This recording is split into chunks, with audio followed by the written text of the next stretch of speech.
Avtomobil sifariş verərkən nələrə diqqət etməlisiniz? İlk öncə şirkət etibarlılığıdır. Baxmalısınız ki, şirkət sizə rəsmi müqavilə verirmi və yaxud da ki, şirkətin ofisi varmı, komanda varmı? Əgər belə bir şeylər yoxdursa, sizə tövsiyə görmürəm ki, belə şirkətlərdən avtomobil sifariş verəsiniz.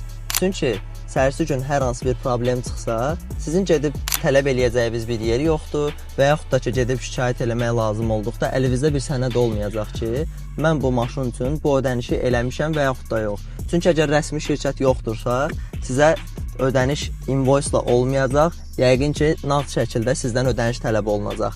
Belə şirkətlərdən mütləq çəkinin. Əgər rəsmi müqavilə də yoxdursa, burada zəmanət məsələsi də olmayacaq. Hər bir ölkə üçün, məsələn, Koreya, Çin, Amerika, hər bir ölkə üçün ayrı-ayrılıqda müqavilə şərtləri var.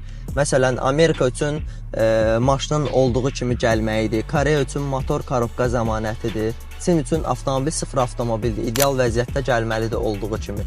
Bu kimi şərtlər sizə təqdim olunmursa, bu şirkətlər sizin üçün uyğun şirkətlər deyil.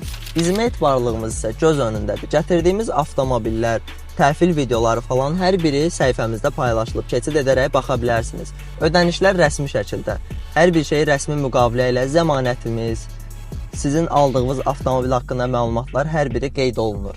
Əgər siz də ideal vəziyyətdə və etibarlı şirkətlə iş görmək istəyirsinizsə, bizə yaxınlaşa bilərsiniz. Kanalı dəyişməyin, sizinlə Qaraj 44.